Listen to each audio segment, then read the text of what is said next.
নমস্কার বন্ধুরা, আশা করি সবাই ভালো আছো। আজকে নিয়ে এসেছি অসাধারণ এক নিরামিষ রান্না, মুগ ডাল দিয়ে পটলের ঘন্ট। আর এটা আপনারা ভাত রুটি সব কিছুর সাথে খেতে পারবেন, আর এটা খেতে অসাধারণ লাগে। তাহলে চলুন বন্ধুরা ভিডিওটা দেখে নিই। এখানে আলু পটল দিয়ে মুগ ডালের ঘন্ট বানানোর জন্য প্রথমেই লাগছে আলু আর পটল। দেখুন পটলের খোসা ছাড়িয়ে পটলগুলোকে আমি এরকম ডুম করে কেটে নিয়েছি। আলুগুলোকেও পটলের মতো করে কেটে নিয়েছি। আর তার সাথে 50 গ্রাম মুগের ডাল ভালো করে ধুয়ে পরিষ্কার করে রেখে দিয়েছি।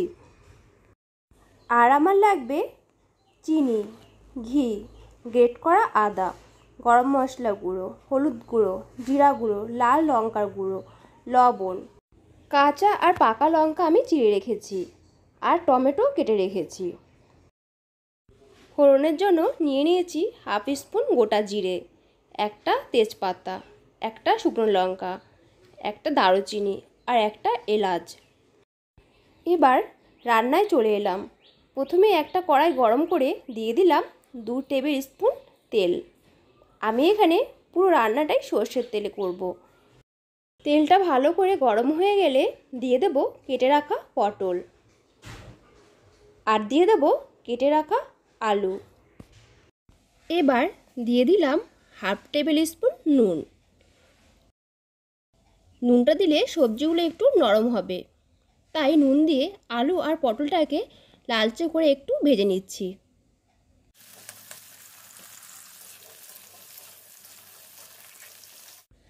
মোটামুটি 5 মিনিট পরই সবজিগুলো একটু লালচে কালার হয়ে এসেছে। এবার এগুলোকে তুলে নিচ্ছি।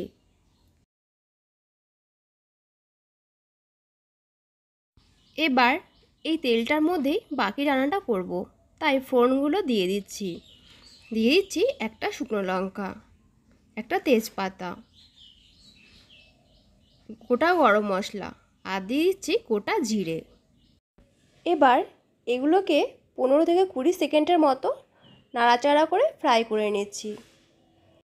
দিয়ে দিচ্ছি কেটে রাখা টমেটো, আর তার সাথে দিয়ে দিচ্ছি সামান্য একটু নুন। এবার টমেটো একটু কষিয়ে নিতে হবে, যাতে করে কাঁচা গন্ধটা চলে যায় আর টমেটো ভালো করে সিদ্ধ হয়ে যায়। এবার দিয়ে দিচ্ছি গ্রেট করে রাখা আদা। আদাটা দিয়ে আরও একটু ভালো করে কষিয়ে নিচ্ছি। মোটামুটি 1 মিনিটের মতো কষালেই হবে। এবার এর মধ্যে দিয়ে দিচ্ছি ধুয়ে রাখা মুগের ডাল। মুগের ডালটা দিয়ে কিন্তু খুব ভালো করে ভাজতে হবে, তাহলে এই রান্নার স্বাদটা অনেক বেশি ভালো হবে। মোটামুটি 3 থেকে 4 মিনিট মিডিয়াম আঁচে রেখে মুগের ডালটা ভেজে নিচ্ছি।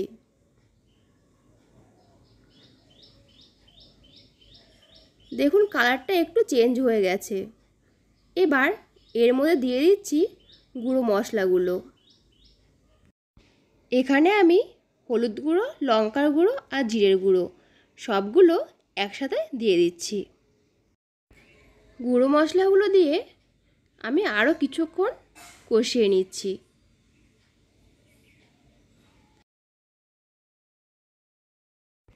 দিয়ে দিচ্ছি স্বাদ মতো লবণ, আর দিয়ে দিচ্ছি 1 চামচ চিনি।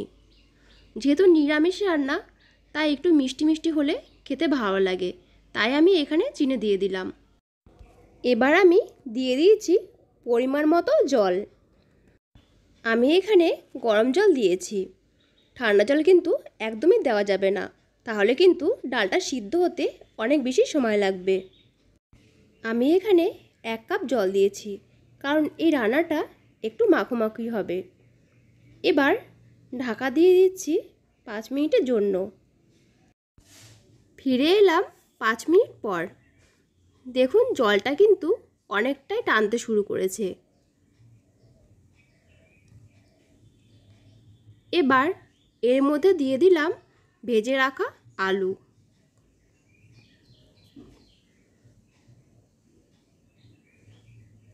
আর দিয়ে দিলাম চিড়ে রাখা কাঁচা পাকা লঙ্কা। এখন কিন্তু পটলগুলো দেব না, কারণ পটলগুলো 90% সিদ্ধ হয়ে গেছে। এখন দিলে পটলগুলো আর খুঁজে পাওয়া যাবে না, একদমই গলে যাবে। এবার এটাকে আরও ঢাকা দিয়ে দিচ্ছি 10 মিনিটের জন্য। 10 মিনিট পর ঢাকনা তুলে নিয়েছি। দেখুন বন্ধুরা, ডালটা আমার সিদ্ধ হয়ে গেছে আর আলুগুলো ভালো করে সিদ্ধ হয়ে গেছে।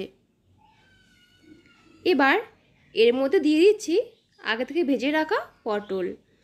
পটলটা দিয়ে আমি আরও 3 থেকে 5 মিনিট রান্না করে নিলাম। এবার এর মধ্যে দিয়ে দিচ্ছি ঘি আর গরম মশলা গুঁড়ো। ঘি আর গরম মশলা গুঁড়ো দিয়ে আরও একটু নাড়াচাড়া করে আমি নামিয়ে নিচ্ছি।